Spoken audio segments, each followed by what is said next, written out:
حضرت یوسف علیہ السلام کی کہانی قرآن مجید میں سورہ یوسف میں بیان کی گئی ہے۔ یہ ایک خوبصورت اور سبق آموز داستان ہے۔ یوسف علیہ السلام حضرت یعقوب علیہ السلام کے بیٹے تھے اور ان کو اپنے والد سے بہت محبت تھی۔ یوسف علیہ السلام اپنے بھائیوں سے زیادہ اپنے والد کے قریب تھے، جس کی وجہ سے ان کے بھائی ان سے حسد کرتے تھے۔ ایک رات یوسف علیہ السلام نے ایک خواب دیکھا جس میں 11 ستارے، سورج اور چاند ان کو سجدہ کر رہے ہیں۔ انہوں نے یہ خواب اپنے والد کو سنایا اور حضرت یعقوب علیہ السلام نے سمجھ لیا کہ یوسف علیہ السلام بھوشیہ میں بلند مقام حاصل کریں گے۔ انہوں نے یوسف علیہ السلام کو خبردار کیا کہ وہ یہ خواب اپنے بھائیوں کو نہ بتائے، کیونکہ وہ حسد میں انہیں نقصان پہنچا سکتے ہیں۔ لیکن حسد کی آگ ان کے بھائیوں کے دلوں میں بھڑک رہی تھی۔ انہوں نے فیصلہ کیا کہ وہ یوسف علیہ السلام کو راستے سے ہٹا دیں گے۔ ایک دن جب یوسف علیہ السلام ان کے ساتھ جنگل میں گئے تو انہوں نے انہیں ایک گہرے کنویں میں پھینک دیا۔ انہوں نے اپنے والد کے پاس واپس جا کر کہا کہ یوسف علیہ السلام کو ایک بھیڑیا کھا گیا ہے، اور انہوں نے ثبوت کے طور پر یوسف علیہ السلام کے خون آلود قمیض پیش کی۔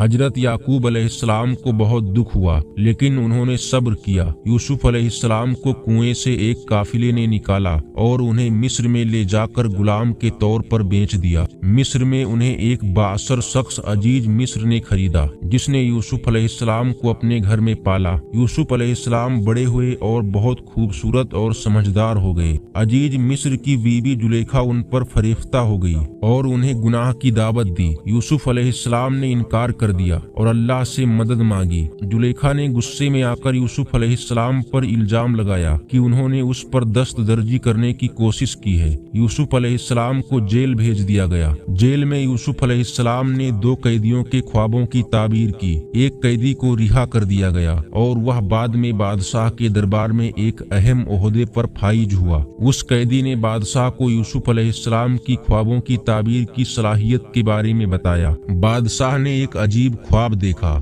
اور کوئی بھی اس کی تعبیر نہیں کر سکا۔ آخرکار بادشاہ نے یوسف علیہ السلام کو جیل سے بلایا اور ان سے خواب کی تعبیر کرنے کو کہا۔ یوسف علیہ السلام نے خواب کی تعبیر کی اور بادشاہ کو آنے والے قحط کے بارے میں خبردار کیا۔ انہوں نے بادشاہ کو یہ بھی بتایا کہ اس قحط سے کیسے نپٹا جا سکتا ہے۔ بادشاہ یوسف علیہ السلام کی دانشمندی سے بہت متاثر ہوا اور انہیں مصر کا وزیر خزانہ مقرر کر دیا۔ یوسف علیہ السلام نے قحط سے نپٹنے کے لیے مؤثر اقدامات کیے اور مصر کو تباہی سے بچا لیا۔ قحط کی وجہ سے یوسف علیہ السلام کے بھائی بھی مصر میں غلہ خریدنے آئے۔ یوسف علیہ السلام نے انہیں پہچان لیا، لیکن انہوں نے یوسف علیہ السلام کو نہیں پہچانا۔ یوسف علیہ السلام نے انہیں معاف کر دیا اور اپنے والدین اور پورے خاندان کو مصر میں بلا لیا۔ آخر میں یوسف علیہ السلام نے اپنے والدین اور بھائیوں کو اپنے خواب کی تعبیر بتائی کہ کس طرح وہ سب ان کے سامنے جھک رہے تھے۔ اس طرح یوسف علیہ السلام کی زندگی ایک عظیم آزمائش اور فتح کی کہانی ہے۔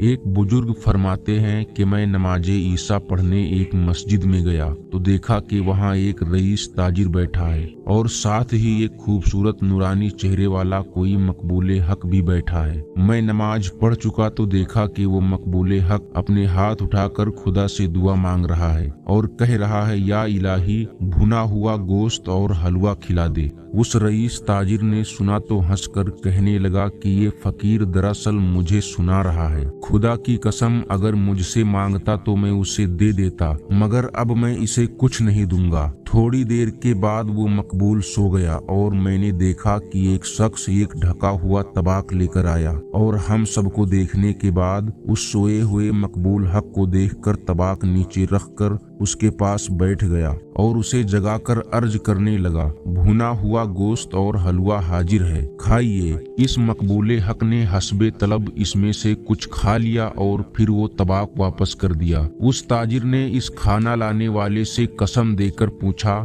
کہ یہ کیا قصہ ہے، بیان تو کرو۔ وہ بولا، میں ایک مزدور ہوں، آج بڑے دنوں کے بعد مزدوری میں کچھ ایسے پیسے مل گئے تھے کہ میری بیوی نے بھنے ہوئے گوشت اور حلوہ کی خواہش کا اظہار کیا۔ ہم نے یہ چیزیں تیار کی، میں تھوڑی دیر کے لیے سو گیا تو حضور سرور عالم صلی اللہ تعالی علیہ وسلم خواب میں تشریف لائے اور فرمایا، تمہاری مسجد میں ایک ولی بیٹھا ہے جو بھنا ہوا گوشت اور حلوہ چاہتا ہے، تم یہ بھنا ہوا